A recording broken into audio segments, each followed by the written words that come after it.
Everybody, this is Lamont Ellis, the acquisition manager. So this video was just a simple tutorial I wanted to put together for my VAs, my new VAs. We've been rocking and rolling with this new structure for about 35 days. And what I mean by this new structure, at first it was just me grinding, getting it out the mud. And one of the things I realized was I can't do everything.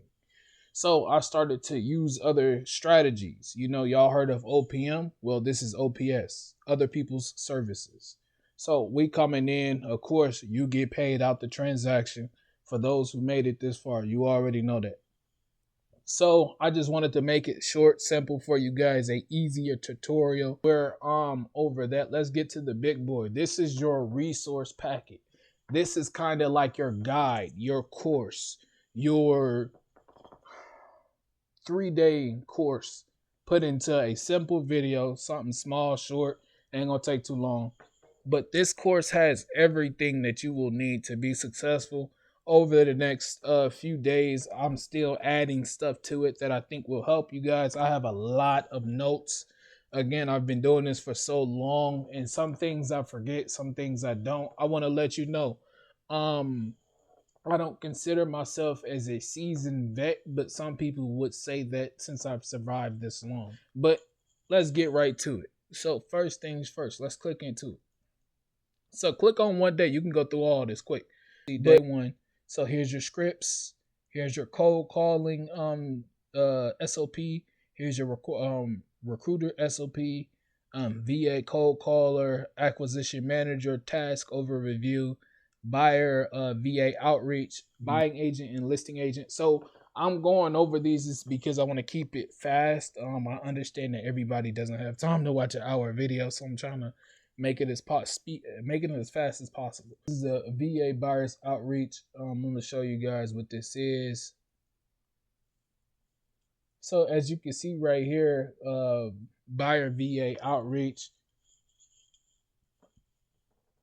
And it goes over your task. It goes over your scripts. So your tasks, go on social media, Facebook, Craigslist, generate leads. That's what you do. You generate leads, but you don't just generate leads. You have the ability to put a deal together if you know how. We got VAs that's cross trained. We got VAs specifically on wholesaler leads and buyer leads. If you are cross trained, oh, you can put a deal together quick. That's your job. You are one step closer to a wholesaler at this point. So this is our VA buyer script. We got some scripts right here. How to have a conversation with buyers. Buyers questions. Buyers KPI. Again, that tracker right there. This is your commission. So our goal is max payout is 1,000, but this is just flat. Again, this the structure there because every deal is going to be different. So what not to do. Again, it tells you exactly what to do. This right here, our buyer's agent versus listing agent. So this is the difference. And shout out to all my agents. I'm not sitting here saying I'm not acting like I know y'all. I'm just telling you from experience and what I've learned, asking people and having a one-on-one conversation with other agents and watching videos and trying to figure it out. So as you can see, this is the difference between a buyer's agent and a listing agent. For me, I just made it simple. Hey, the listing agent is the person that promotes the house. This is who you will be talking to when you are buying a home. The listing agent, usually that's the person you'll talk to. A buyer agent is the person that closes the title. He will be talking back and forth between the seller and you and the title company. So that's kind of how I put it together. But at the same time, the buyer's agent, he'd be talking to the listing agent also. Now, that's something I forgot about. But here's your CRM. Here's your tool setup. So this tool setup is mainly tools that I use on a daily basis. That's really all you need. Here's some SOP scripts. Again, we have a wholesaler SOP script. The wholesaler SOP script, you are acting as a VA bird dog in a so you have the ability to be a VA bird dog, but honestly, depending on how seasoned you are, especially if you good, we cross train you. We teach you how to look for buyers. We teach you what to look for. We teach you how to bring it to the table so you could put your own deal together. This is like one step closer to a wholesaler. If we had to put it in a legal structure, a VA wholesaler and a VA buyer, and a VA buyer, you're one step closer to being an actual wholesaler. Because the moment you actually know how to the moment you actually know how to find both people, you put a deal together. Figuring out what's a deal is the hardest part for any newbie that doesn't know wholesale. Or they think they know, but they really don't know, because if you knew, guess what? You'll be making the big bucks. Putting a deal together is the hardest part. For me, I rely on a lot of tools that I started to use over the years. And of course, mentors and everything else. So this is your nationwide buyer. We give you all that. We give you all that. We give you the my overview. So you show this to agents, you show this to brokers, anybody that thinks you would be, well, I'll say this, anybody that's official, that has a license, you show them this. Why? Because they are definitely going to, hey, I don't know you. That's what I don't know you. How do I have proof that you are legit? So again, I've been doing this for so long. Again, I've been doing this for a very long time. So over the years, I started to figure out what works. This document is a lifesaver. Like, this is a credibility document where when you're talking to people, showing people, show them this. Again, here's my operating agreement in there. Again, you have all my legal paperwork. I started to do that because when I first got started, I had a lot of agents, asking me for ID and, hey, asking me stuff that I ain't feel comfortable. This business. And I always try to get them, my business info, because to me, I understand that this is a legal situation. This is a legal document. I got all that. I got you on that part. But for me, I'm trying to keep it business and keep it professional. I give you my business info. So if anything do happen, guess what? Now you attacking my business, not my personal, not me personally. So let me answer her real quick. I got you. Had to attend to some business. When money on the call, you got to move. So this is your standard SOP for acquisition managers. This is your standard wholesaler operation. This is your step-by-step team role. This is your hold on, I'll get you. This is your pay structure. This is your VA roles. I'm trying to make it a lot quicker because I understand people are busy. This is your wholesalers list. So working with me, immediately you get a buyer's list and you get a wholesalers list. You can put this. This is why I call it the VA. The wholesaler bird dog VA package. You can put it together and make money immediately. You just got to know the information. I'm gonna pause this real quick because money on the line. When money on the line, you gotta move. You gotta move quick because somebody on it. But yeah, this is your wholesalers list. I give you a wholesalers list. The reason why I give this to you guys is because somebody gave it to me. They didn't give it to me with no strings attached. They gave it to me for free. Because I'm in a lot of groups. This is the thing. Like I said, when you start to get more active and you get serious, you will be in as many groups as possible, especially free groups, paid groups. I'm in both. I'm partnered with certain people. I have certain people as mentors. I can call and ask questions and etc. So this group that has all the states. This is a nationwide buyers list. If you have somebody working on this, bro, you don't need a buyer. You don't. So let's go to number 2. So number 2, day 2. Day 2 is really where you start to learn exactly how to do everything. Day 2 is mainly that this is, I call it the investor strategy plan. This is where you start to put your plan together as a wholesaler, as an investor, as a real estate strategist, even as a bird dog. That this is where you start to put your plan together. As a cold caller, you really need to know these things because again, you can you're moving up the ranks the more information you know. So it just depends on what you know. If you know more, guess what? You ain't gonna want to be a cold caller no more. You might want to be a bird dog or a wholesaler, because for one, the spread may be bigger, and at the same time, you getting more experience.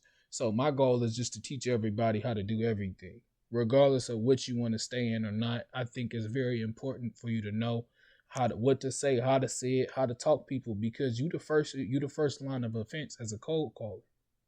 You the first person to talk to them. But let's break this down. So this is your seller finance when you're speaking to homeowners, agents specifically, because agents don't sometimes agents don't know what seller finance is. Stop right there. I'm not saying all agents, because I know some agents that might hear this and they might get they feathers in the rough. I'm just telling the truth. You get some people that don't know what seller financing is, and you're going to hear this spill every single time you talk to one of those people. I've been doing this for 30 years and I've never heard this. But it was like 6 people that just pulled off a seller finance deal and did it like this. So you're going to get that. You're dealing with people that either know too much, or you're going to be dealing with people that don't know nothing at all. And that's fine. You can still make money with every party. I'm going to be realistic with you. All the deals I've got under contract was with seller financing, creative financing. That's why I love it the most. To me, a cash deal is a lot harder, because there's no emotion there. You specifically have to put that cash offer on the table, and it's either a yes or a no. With creative financing, seller financing, you can figure it out. You can make it work. But this is seller financing in a nutshell. This is our step by step, seller financing. I created this a while ago, like years ago, when I was dealing with homeowners, because it was difficult to explain it to them without actually trying to show them something. So one of the things I did was, when I offer you seller financing, and yes, I said offer because most homeowners don't know it. So you have to explain it. Hey, are you interested in seller financing? Some might say yes, some might say no. The thing is how you say it, how you persuade them into doing it. You have to show them that seller financing, they're going to make way more money, but it's a longer time. The easiest way I always explain it to people, or the easy way I always explain seller financing to people is, it's like stocks, it's like crypto. It's a little bit slower. It's passive income in a sense. That's what this is. This is passive income, meaning you won't make a lot of money up front, even though you can, depending on how it's negotiated. But as an investor, you want it as low as possible. So I got this in here. So this is my thing. Investors, the difference between investors and the difference between agents. This is what investors are looking for. The different types of investors. So you got high-end investors, rehab investors, turnkey investors, land investors, commercial investors. And this is just the ice. This is the tip of the iceberg. You got different types of investors. You need to know your crowd. You need to know who knows what. It's very important. Why working with investors is beneficial. So immediately, fast transactions. Again, the reason why they say, hey, you can make this amount of money in less than 30 days or 7 days, or even 1 day if you have everything lined up, because this is a quick transaction. That's what this is. This is a quick transaction. And you can make a lot of money on these transactions, but you got to know what you're looking for. You got to know how to put a deal together. This is why I say, hey, putting deals together will be the hardest thing that people will face. It took me, I want to say, a year or 2 years to really figure out what a deal was. And that was after I established my LLC.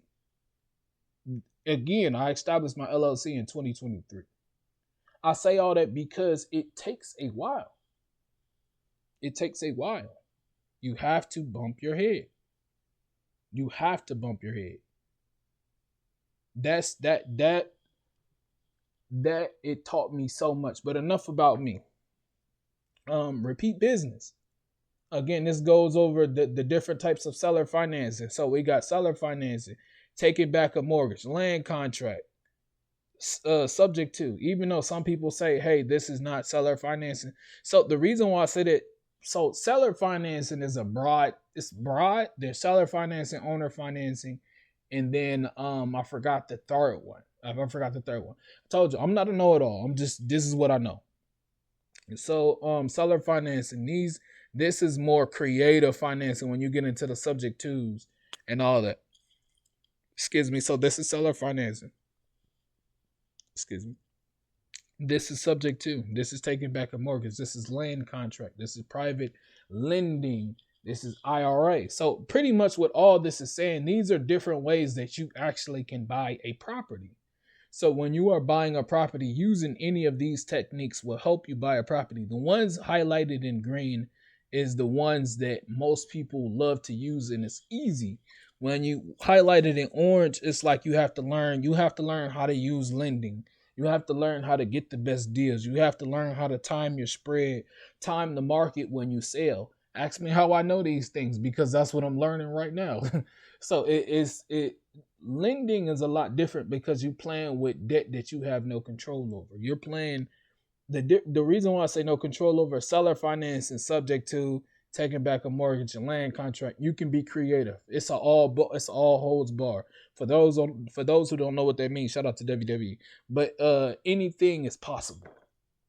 Like, you can do a no money down situation. You can do a zero loan interest rate. These are things that's unheard of. It's not impossible because I've seen people do them and listen to investors put their lives together and put stuff together. I've seen it. It's not impossible. It's very hard to do because you have to find a motivated seller. The seller has to be motivated or creative enough to put it together. So this right here, this is seller financing. Again, I'm not going to go all over everything. There's your Q&As. So this is your resource tab. Your resource tab, this tab to me, this is what you should use every single day, especially as an investor. ChatGPT, that's the all-time pro. PropWire, it's a free tool. It's like PropStream, but it's free. Facebook Marketplace. Shout out to all my VAs that's hungry. You should be using this. This is a free tool. Free. I don't care if you live in a different country, bro. I'm telling you, make that money, man. Get over the excuses. This is called a trial and learn. You figure out what works and what don't quick. Conversions. Conversions is a tool that automates your business, and it's only $20. The Google Data Studios. This is another one.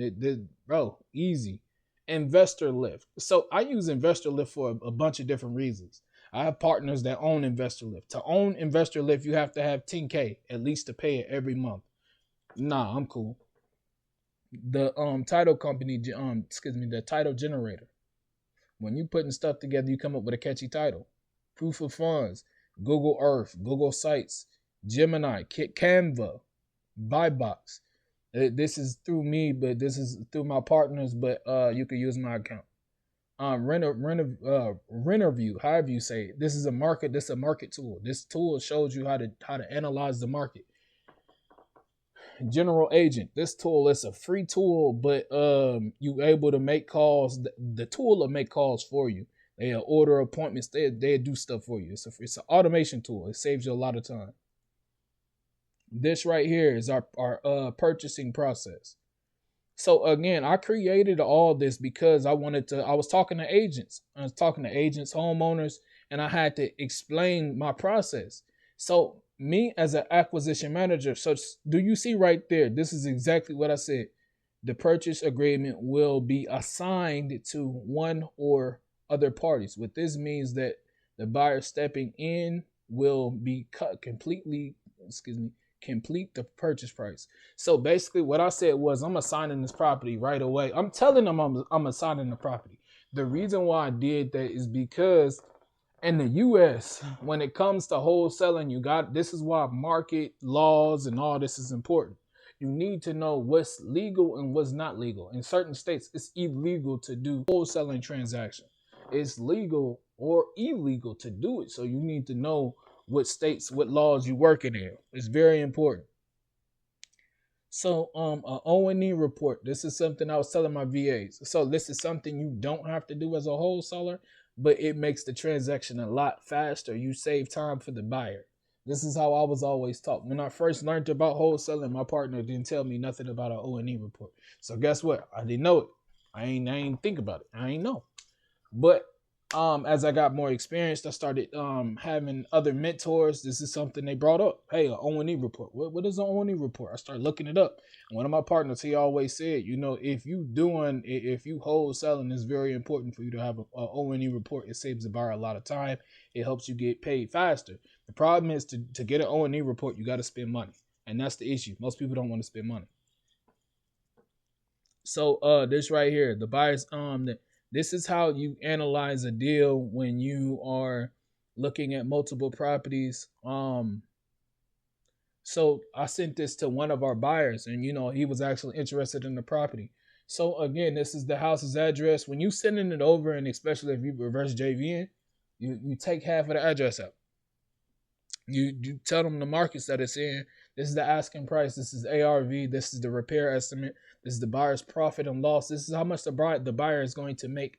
This is the ROI, return on an investment. This is the buyer asking, like as far as if it's a good, as far as heavy rehab landlord need or flipper landlord. So we went in there and we made it look professional.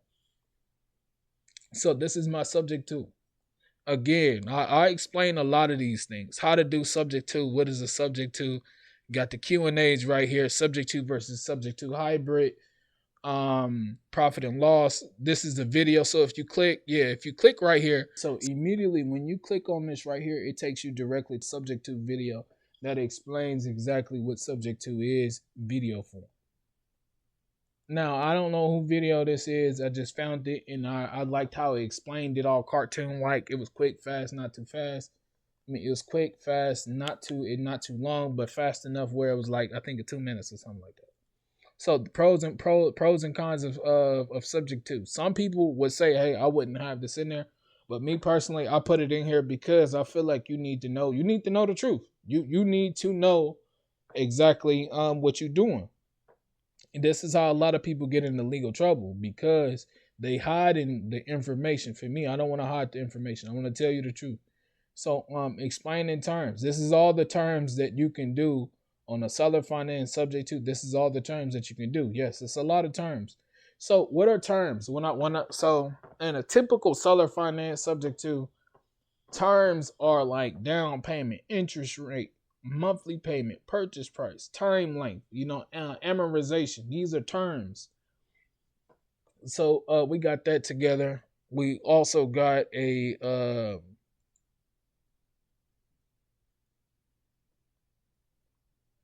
So this is your process. This is the process of a bird dog. This is the process of a wholesaler.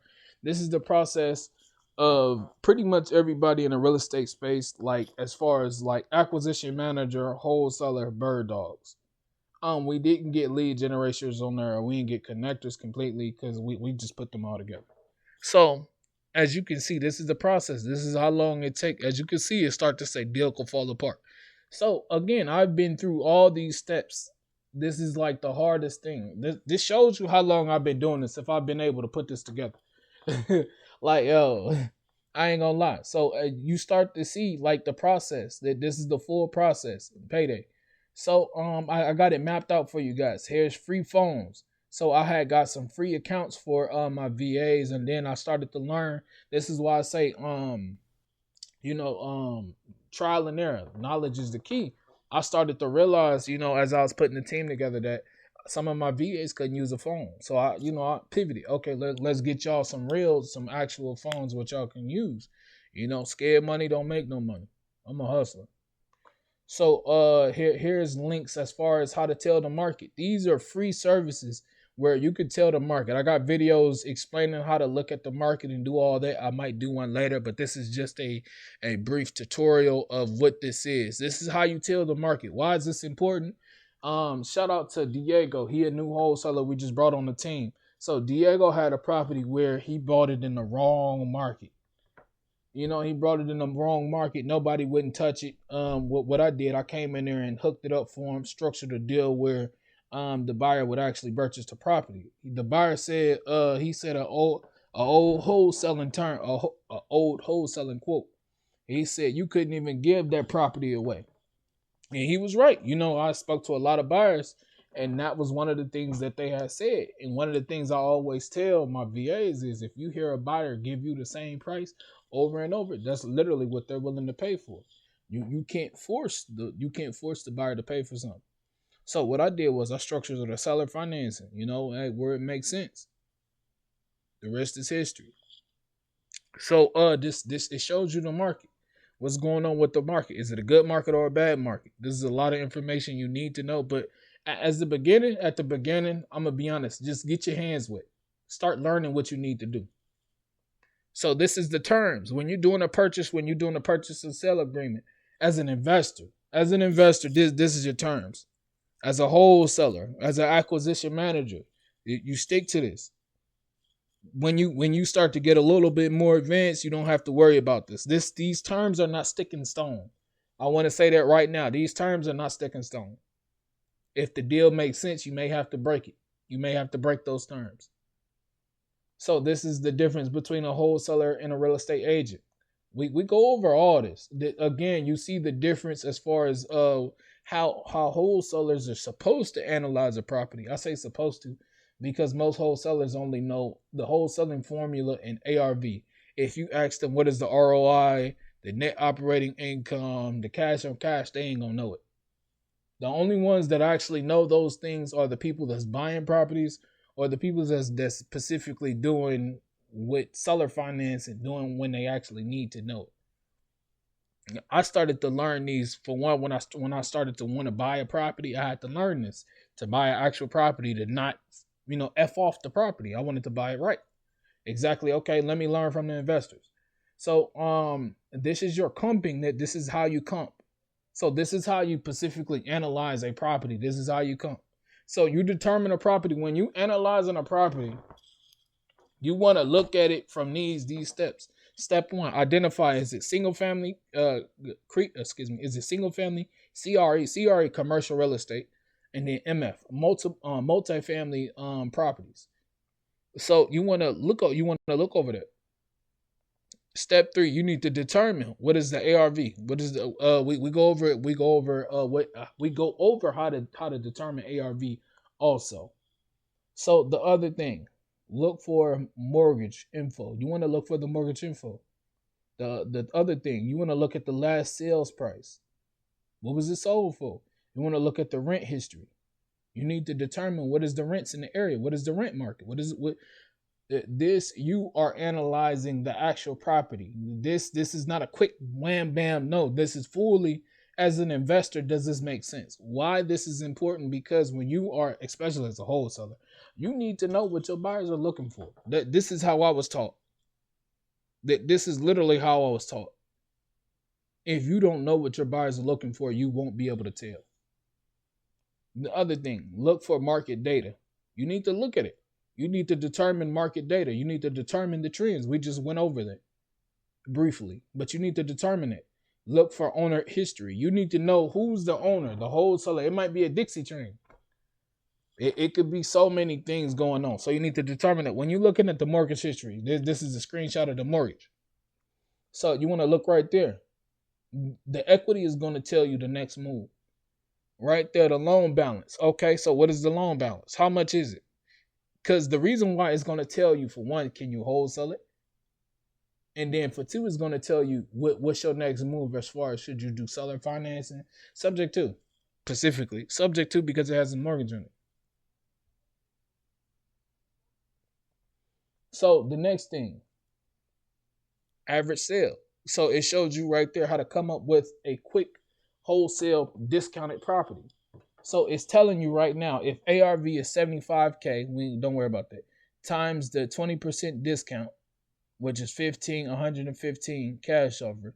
So the owner will have to bring 61K to the table.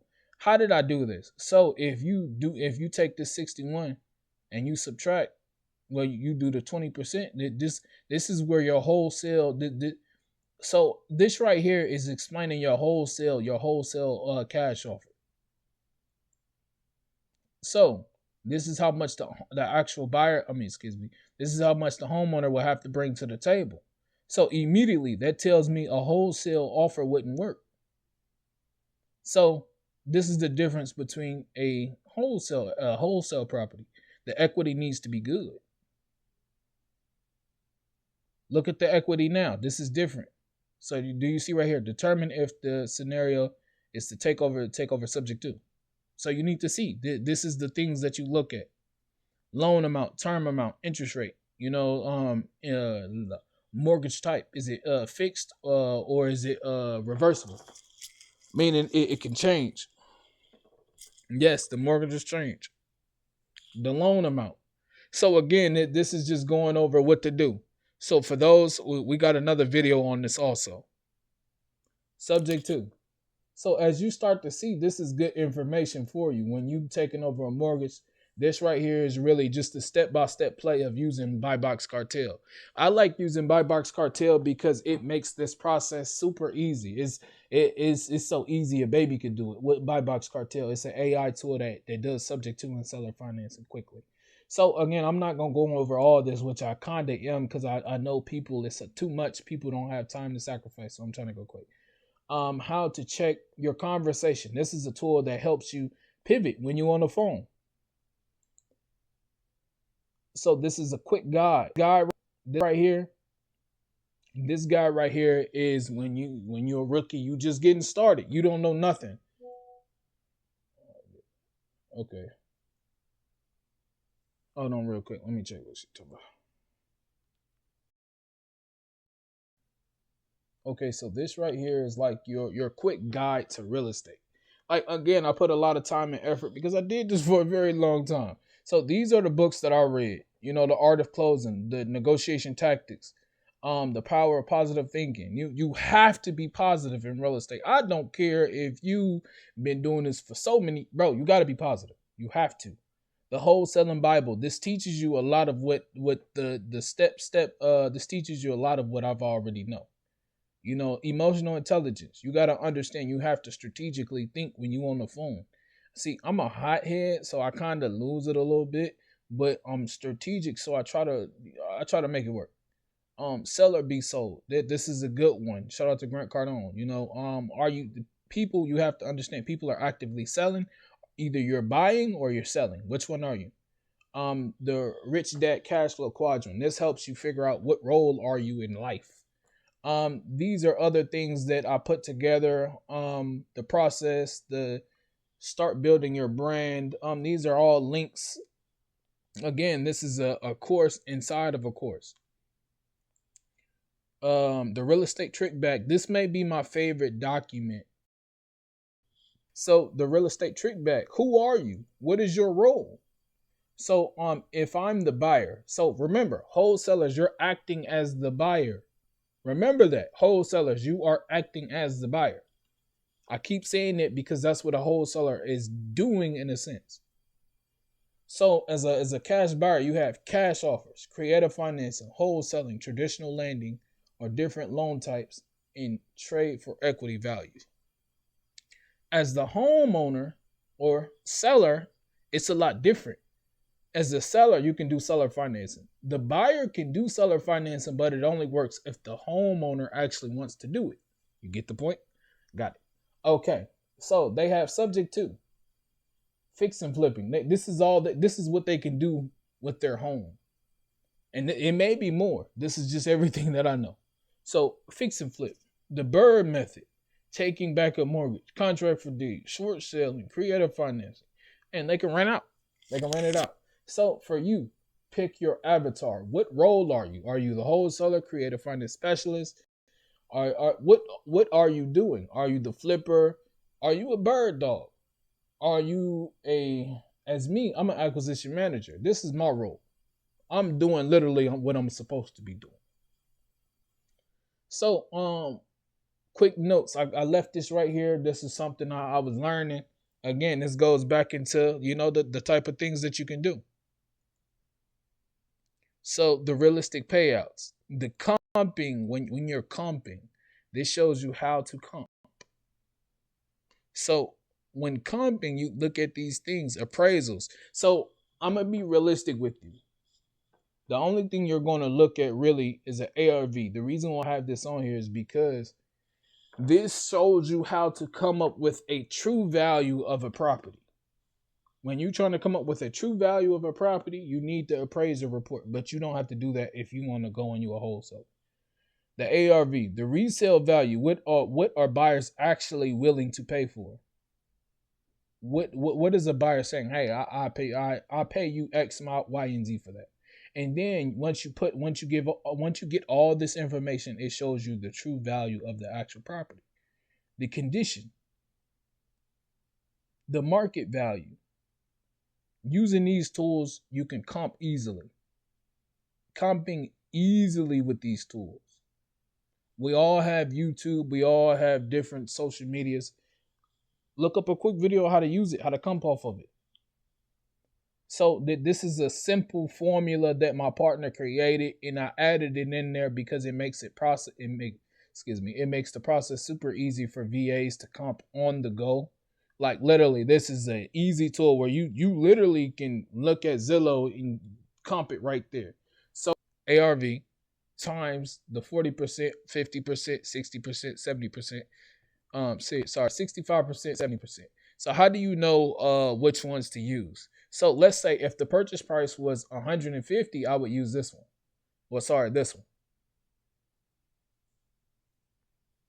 If the purchase price was 300, I would use this one. If it was 350, I would use this one. You see what I'm saying? So depending on if it goes up or goes down, you use this. If it goes down, if it's between these two numbers, you use this. Like let's say it was 350.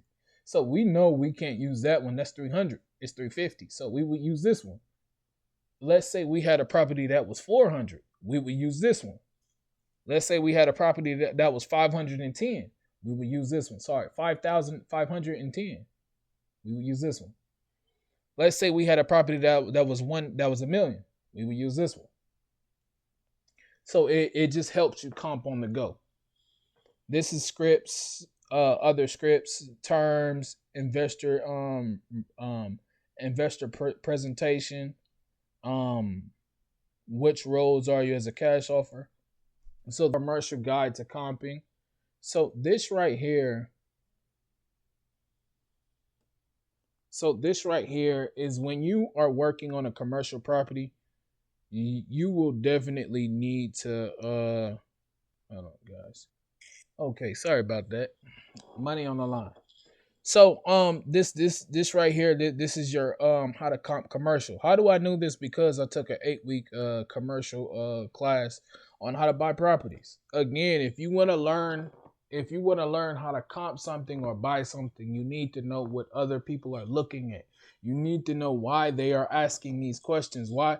So, long story short, one of my VAs, they brought a $15 million property to the table. The wholesaler had a lot of inventory, but the problem is he didn't have the right documents. He had the income sheet, but he didn't have the expenses. So again, this is why we need this information.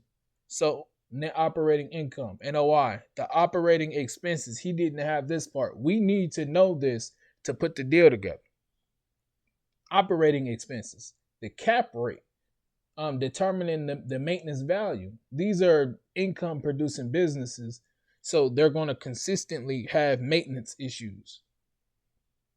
To put a deal together quickly, you need P&Ls and T12s. And again, this is the difference. So when underwriting a property, this is what we look at. TIMR. So TIMR is property taxes, insurance, mortgage, maintenance, electricity repairs, adjusted if acquired differently. So you put this together, it helps you determine. This is how you analyze a commercial property. These are the things you need to ask for. Now, 2 things. I'm going to keep it G with you. I'm going to be honest with you. When you ask these questions, so 2 things going to happen. Either that person is not going to have it, or that person is not going to want to give it to you. Why, Lamont? Because their hand is crappy. They lost. I'm going to explain it in a different way, because some might not got it. If they show you where all the bodies is hidden, Now you have the upper hand to negotiate something better because you know this is a business, especially when you're dealing with commercial property, multifamily, anything that's generating millions of dollars or $50,000 to $100,000 in cash flow. There, your profit and loss statements. Where is it at?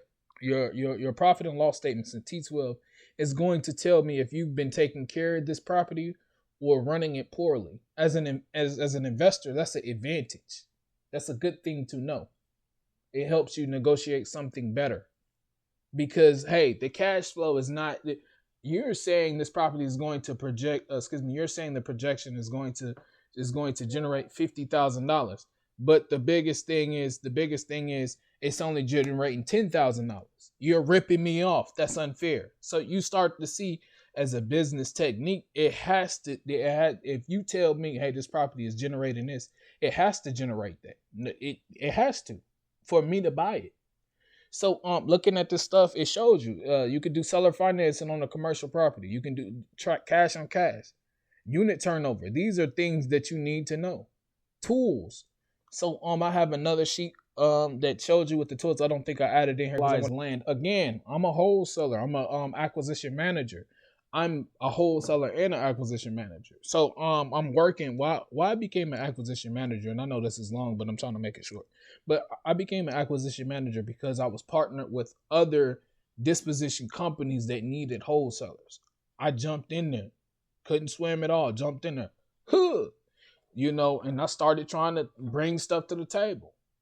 That's why I'm a hustler. I bump my head so much.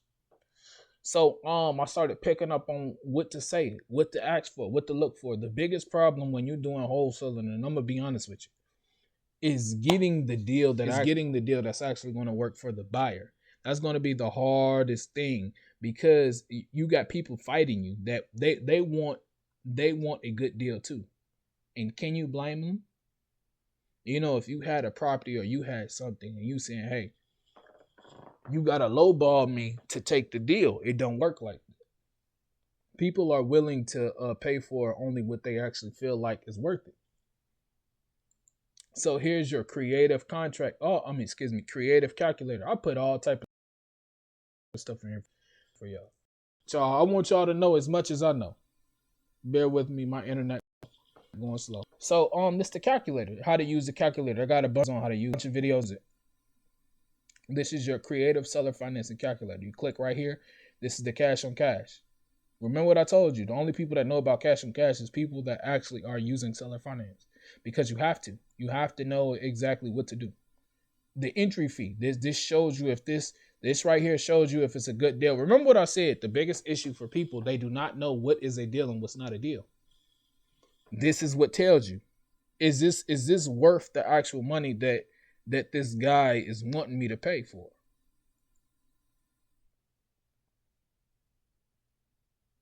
So it shows you. It shows you how to put a deal together. This is a simpler calculator for you guys because that calculator is a little bit more advanced. I started on that other calculator. That calculator, it took me, I think, 3 to 4 months before I actually knew what I was doing. For me, I had training videos, but I didn't understand it because I didn't have people that was specifically doing it.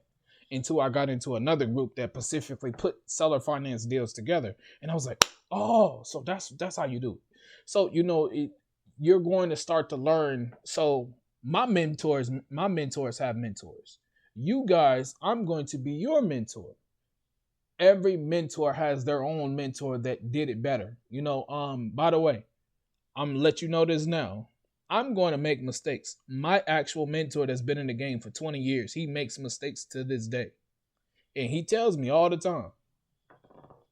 Perfect example. When I first started out, he wouldn't take a on-market property. He wouldn't look at it.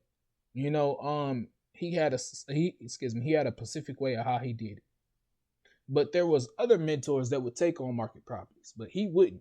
So you're going to start to realize there's a lot of people that's doing different things. These are different techniques. These are different people that that are actually learning how to do it. For me, I put this together because I wanted you guys to be successful. I know it's a lot of content and a lot of stuff that I just gave you guys and dumped in your pocket. But these things are going to be the things that actually help you as being a wholesaler, acquisition manager, bird dog, even a cold caller. I keep saying because you can put a deal together with this information. So this is the simple calculator right here. This calculator is like, it's a simple wholesale calculator. Again, cash on cash. The difference between that one and this one is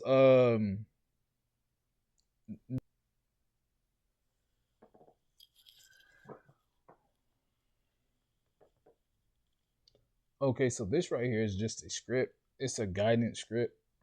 So I put a lot of my scripts together as one. So when you're using a dialer, what to do, how to have the conversation, this is just a simple document that tells you what to do as a bird dog, as a VA or acquisition manager. It simply makes it a lot easy when you are working. It gives you a step by step on how to move. Again, log into your dialer, phone system, whatever you're doing. Log in, get ready. Open the script up. Call the first client. Follow up, or follow up with the script using the word sheet that we have.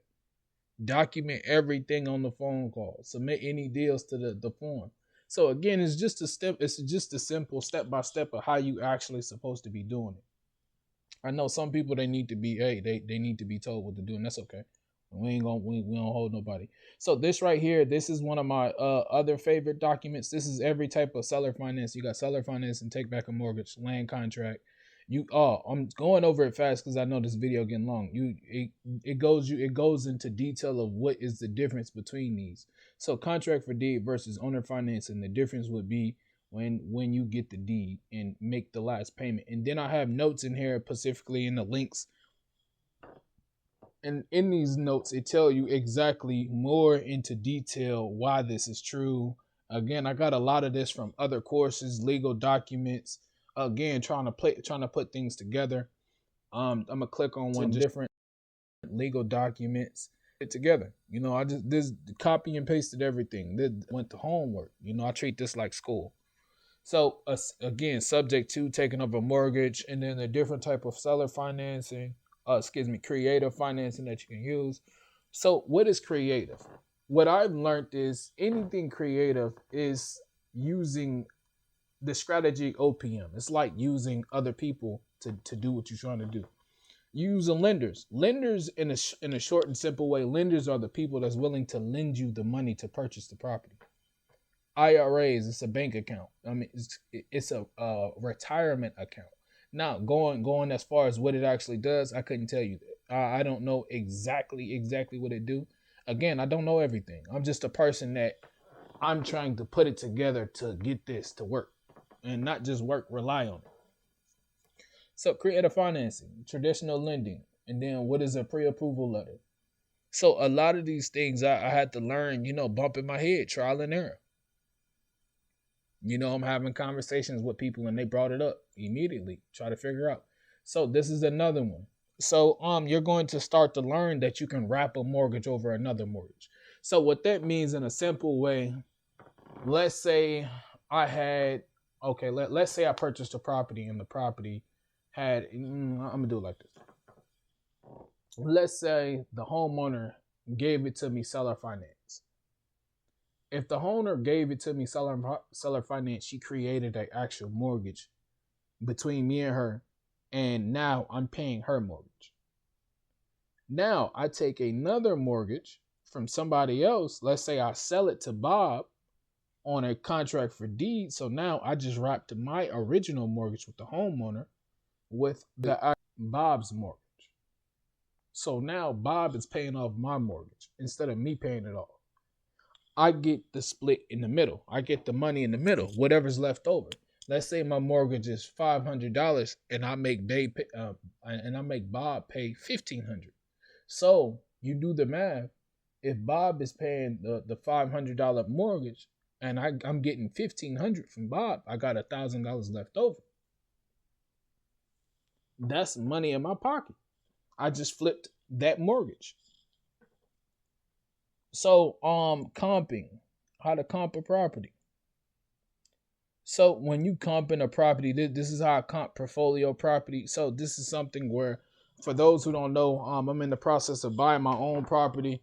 I'm going through the process now, the headaches, the learning, the trial and error. I'm going through all of it right now. And this was a portfolio property that I did a good little YouTube video on it, what to do. I think it's like a 2 hour video. It's split in half. But again, I show you how to look at the market. How far is it? I want to be in somewhere around in this area. But as you can see, it's an hour and 23 minutes away. Immediately, I told myself, no, I don't want it because it's too far from that actual area. But I decided to go through with it because this would be a good teaching moment for people that want to do this. So again, this is the income sheet. Remember what I told y'all? Without the income, you can't put a deal together.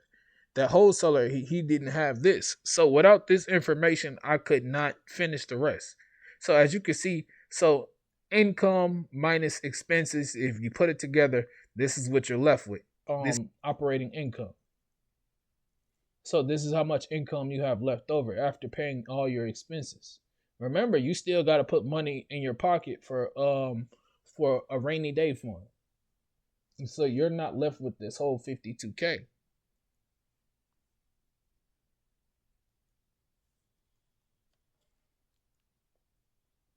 Was talking to an investor about this property. I wanted to show you guys how to put it together professionally.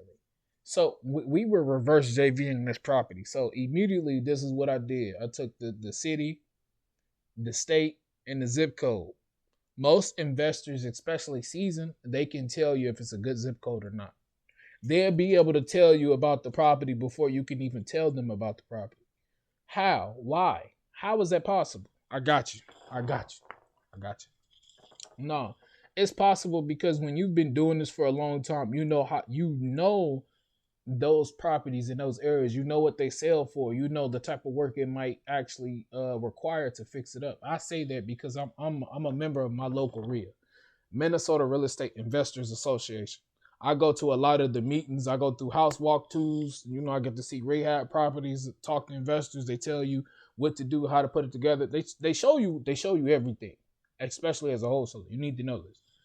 So they show you all the information, what to do. So again, we got the ARV right here. The condition. This is a full rehab. The property is raggedy. See, it's this would be considered a shell.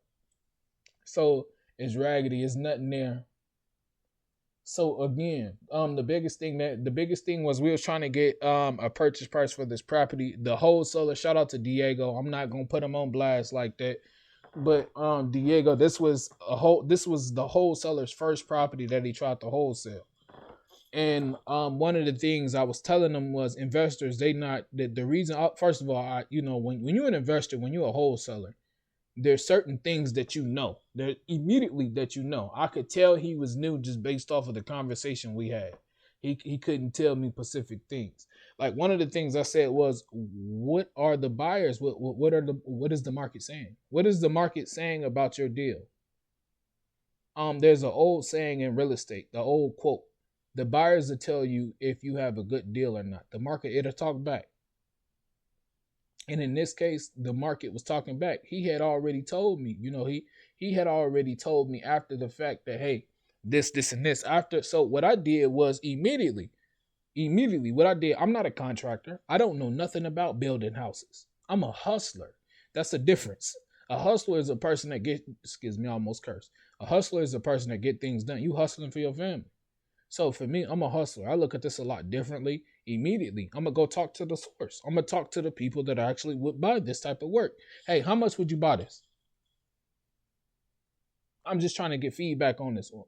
How much would you actually buy it for? Can you point me in a direction that can actually give me, that can help me get a price on it?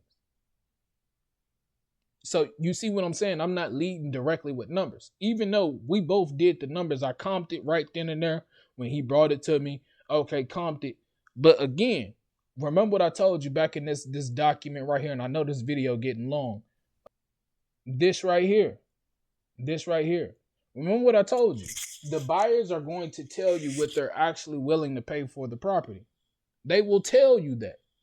I told you what an individual was actually willing to pay for. And in that property, that was the issue with Diego's property. That was his issue. He didn't get feedback from buyers before he put together to play together. So one of the things I did that multiple times. So I'm not here to point fingers at nobody.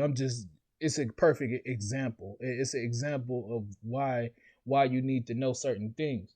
So the biggest thing is you want to get feedback, and then after you get that feedback, you got to be willing to pivot. You can't be too scared. You got to pivot quickly. You know, that's the situation. That's what it was.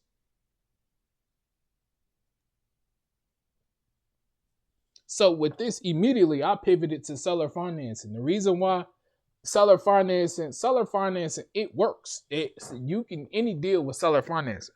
So again, I'm not here to pick on Diego, but it's a perfect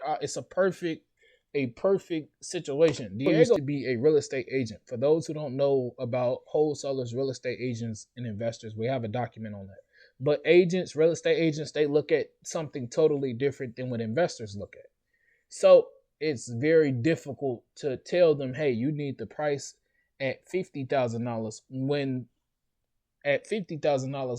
the ARV says 155 to 60K. It's a big difference. They're not going to understand it because they have not learned what we learned. It's something completely different. They're looking for ARV to sell it at ARV price. We're looking to sell it way below ARV price. Why we exist? Because a discounted property has to exist. It has to be a discount. It has to be feasible. Perfect example. Those who took my those who took my partner's properties, who's interested in, working with my partner. There's no diss to him. But you see his properties are hard to sell, right? It's because he's trying to get ARV for it. Nobody is willing to pay high over asking price. It can be done, but you have to be a dog. You have to force somebody to buy it. And that's the reality. So we spoke to a few buyers, and they quoted me. They gave me the price that they would pay for this. He said realistically 10K if you lucky. But I showed Diego what the buyer told me. This is 100K in repairs. So immediately the buyer is paying close to ARV for the property, and on top of paying the wholesaler, and on top of paying the homeowner. That's not a deal. So what I did was and I know this video getting long, but what I specifically did, I created a seller finance transaction that made sense for the buyer. For those who don't know my document, Follow the Money, you might want to check it out. It goes into detail about that. So this is a letter of intent. What is a letter of intent? A LOI, as they call it. So when you're dealing with agents, even brokers, they're going to ask either for a LOI or a official document. I'm not about to break down the actual definition of a LOI. I'm just going to tell you how it was explained to me. A LOI is a document when you are trying to basically present an offer to an individual. It's a professional way to tell somebody about the offer that you're trying to put together. Let's say that this is my LOI that I've used multiple times. So cash offer, this is a cash offer right here. This is the terms. Again, we're willing to pay the agent's commission.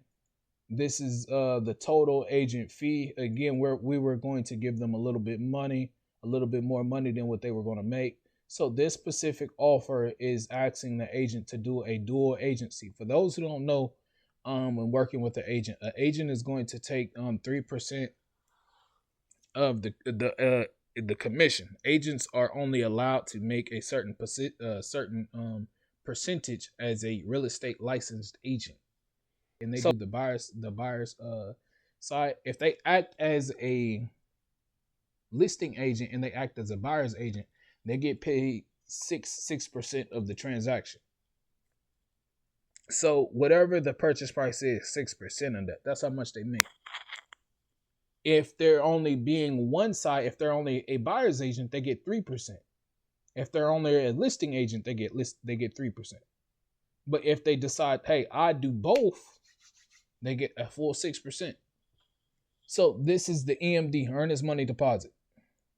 When you working as a wholesaler, a bird dog, you need to know what is the EMD.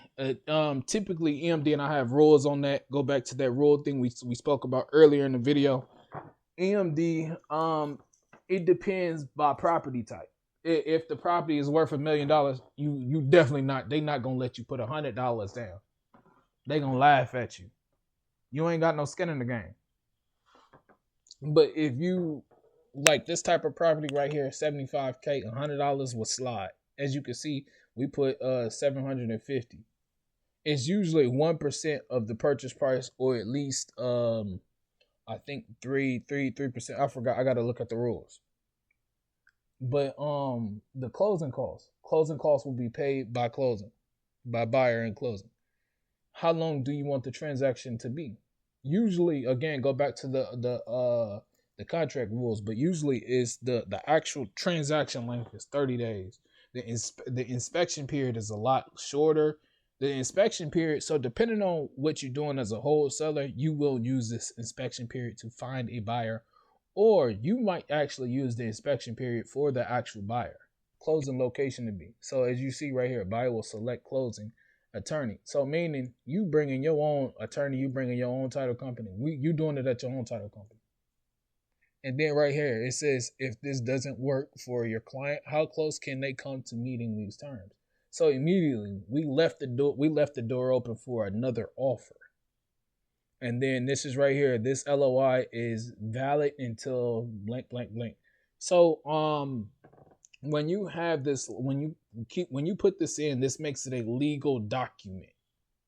I asked a few people, guess what? Said the same thing. That was actually one of the hiccups that I had sent to my attorney in Legal Shield. For those who don't know, Legal Shield is a affordable place for you to get an attorney. I used to pay $45 a month. I say used to because I currently switched to annual, so I only pay every year. And basically what I'm trying to say is, if you need an attorney, you know you need legal services, you need to get a document reviewed. Anything that has to do with an attorney, it's a free service. It's a cheap service, affordable. But that was one of the hiccups that he had said when I got him to review my legal document, my LOI. It was one of the LOIs, not this one, but it was a LOI, and he was like, one of the things he was like was, this says that it's not this one, but he was like, this says it's valid. He was like this. He said this is valid. I was like, the person I got the LOI from said it's not valid. He said, no, how it's written, it sounds like it's valid. Like if somebody signs this, they're held to the contract. They have to obey the contract. That's what he kept saying. And I was like, no, the person said that this is not valid. Not this one. Not this one that we're looking at. A total different one. He kept saying, no, this is valid. And I said, okay, I'm trusting what you said because you're a legal professional. So I'm going off of what you're saying. So I just kept it like that. So with this is another LOI. So as you can see, I got a bunch of different LOIs for you guys. This is a contract for D LOI right here. The commercial property. So again, when you're doing things with commercial property, you want to have as much data as possible. This is a property breakdown, not a LOI. So my property breakdown. So when I'm doing the property breakdown, I take all the information that I found and put it on one document. That's how you know. So this property, it was listed on the market on Crexy. For those who don't know what Crexy, I got a video about that, but I gotta fix it. So a video on Crexy. We got this on Crexy. Here's the address. It's already sold. So the property copied it right here. Property copied the bedrooms, the bathrooms, the percentages. So as you can see, bedrooms and bathrooms, how much it was. This is the note I left for myself. I left the note that they had posted on there. I copied it. So this is what I said. I was looking for a property to actually own. So this was something we did. I got the market research, the cap rate. As you can see, I took a lot of time to do this. When you actually buying a property, so this is how I was taught. This is what buyers look for. That this is the data that a buyer would do. When people be a quick wholesale, no, that's not a quick wholesale, bro. Buyers actually do this research. I know a lot of buyers that do this. This is why I was like, man, I'm not doing all that, bro. As a wholesaler, you're really supposed to be doing all this information. You're supposed to know all this as a wholesaler. Your goals. So this was my goals I set for this right here. So my goals, as you can see, is to increase the balloon payment to 10 years. So immediately, oh, I forgot to tell you, they were willing to do seller finance on this property, wherever it's at. Yeah, they were willing to do seller finance on this property. For those who don't know what seller finance, again, we explained it earlier, but you go directly to the homeowner to get the mortgage instead of me using my personal credit, instead of me using my personal credit, I'm using my money to get a loan for a property. I'm going directly to the homeowner. I don't have to get a loan. I don't have to get qualified. The only thing that I do have to do is pay the bills. I got to pay the bills. I got to make sure I pay the mortgage every month. I got to make sure I pay the down payment. I got to make sure I pay all that. So again, this is what I created for a multifamily. Increase the balloon payment to 10 years, making it more attractive to a buyer, decrease the interest rate, increase the balloon up to 15 to 12 years. So I was just coming up with different ways how I could structure this. We need a trade-off.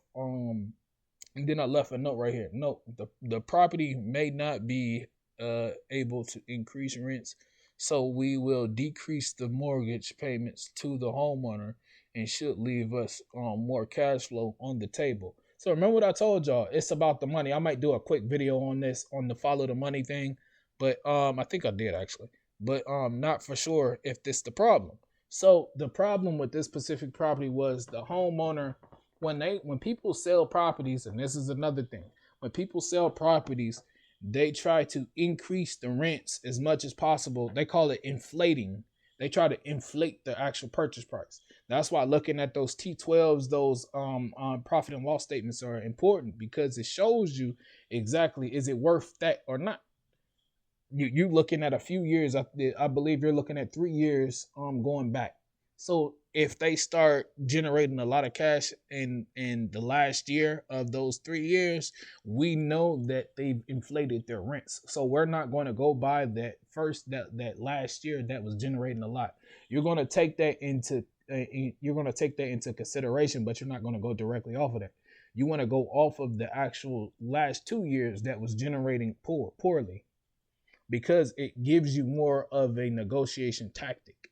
Hey, you're trying to sell me a property that made $20,000 last year, but this year is making $50,000. That's a big difference. Why wasn't it generating $50,000 last year? Oh, I know why. Because you weren't pushing the rents. You wasn't updating the property. You got to turn it over. You didn't turn over the property. Again, what is the rehab on these properties? We need to know the repairs.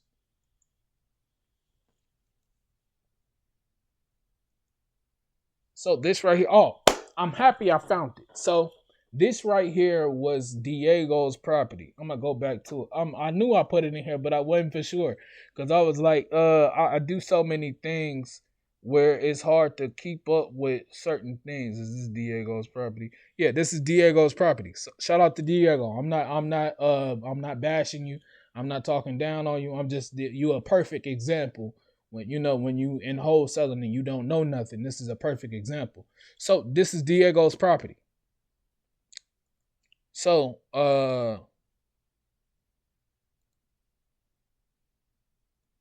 so I created this document. It's called Where's the Money?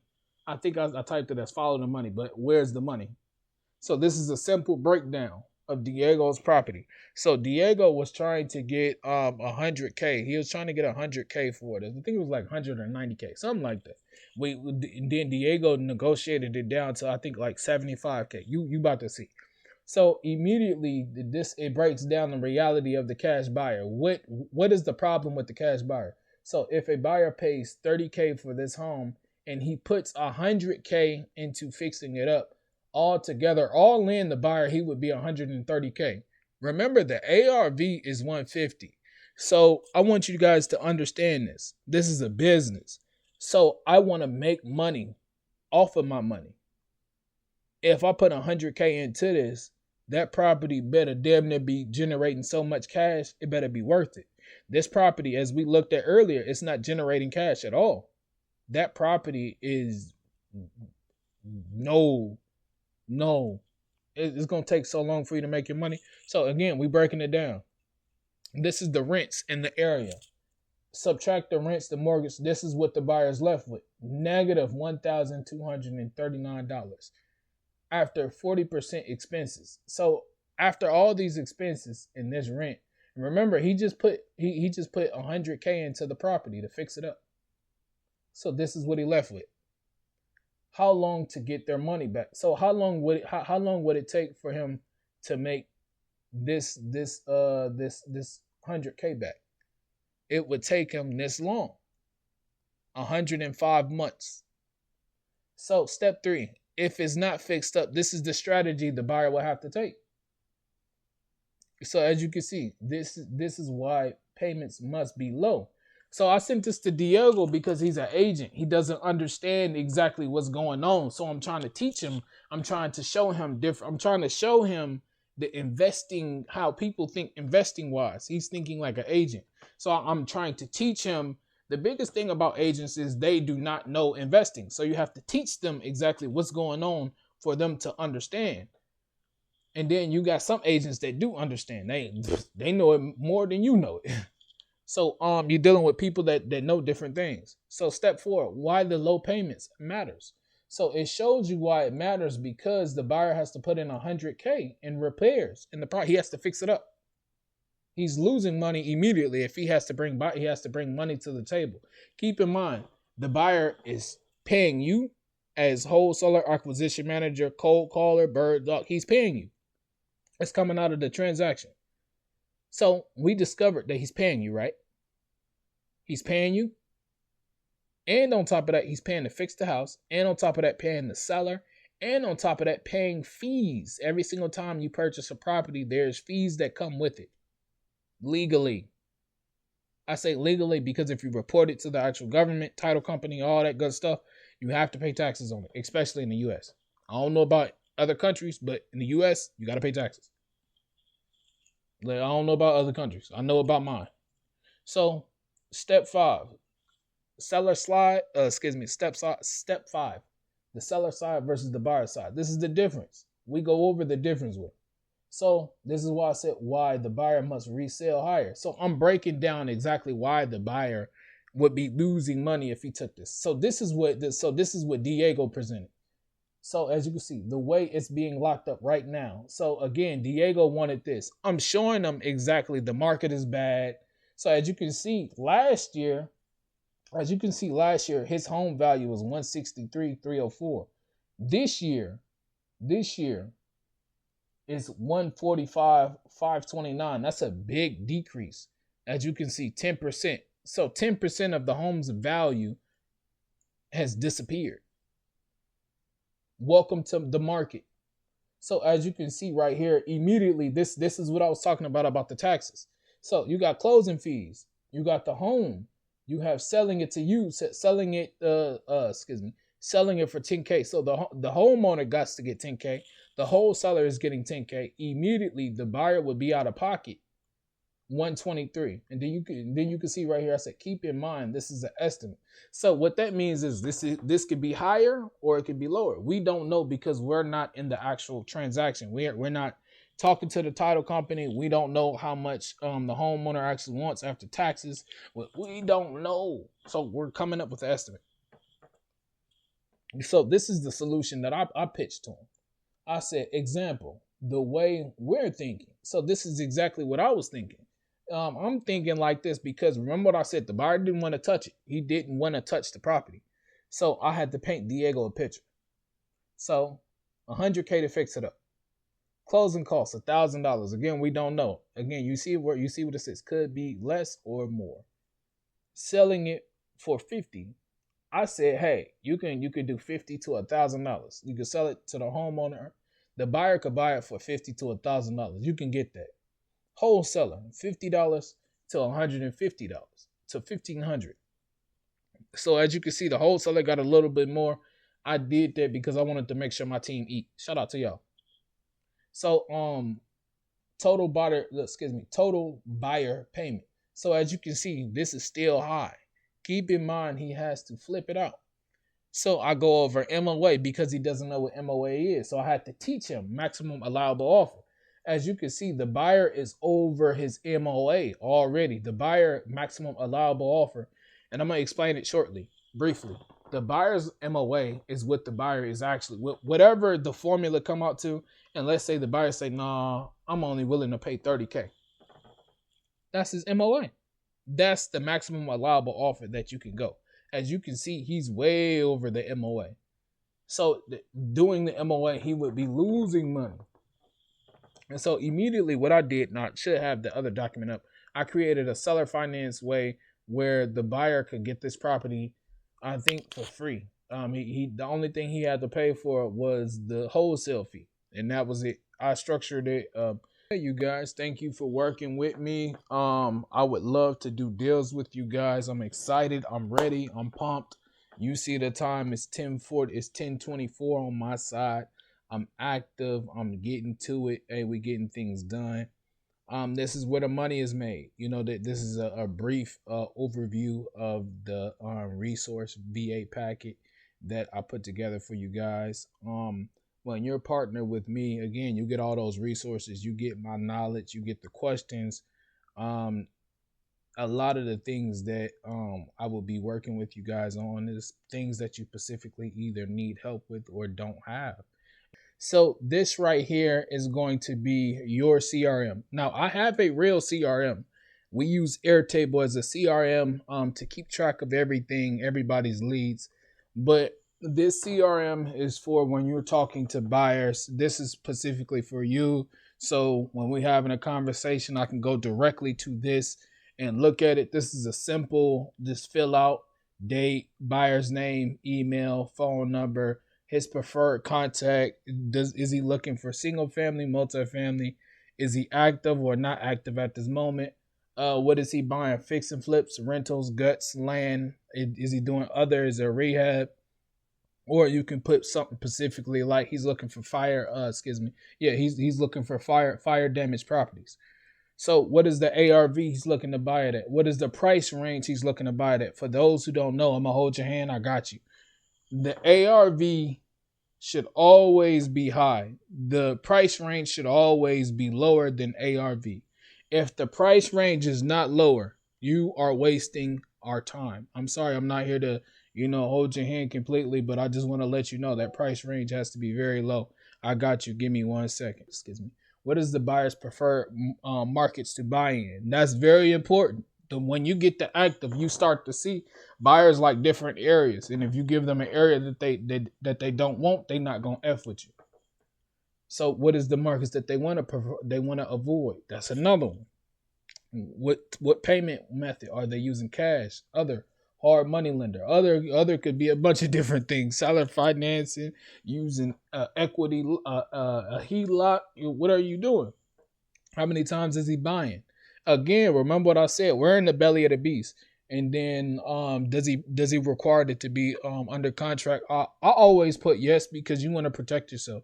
Any additional notes, what was said, and then your name, your virtual. If you're a virtual assistant, put your name right here so I know.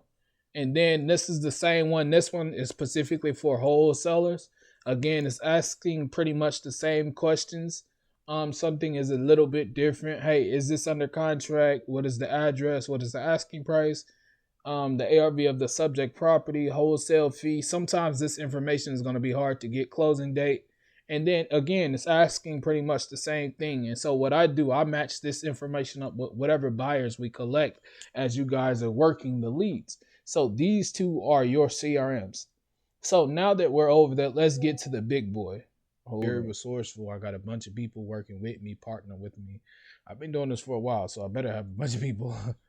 But thank you so much, man. Welcome to the team. I'm happy you here. Let's get to the paper.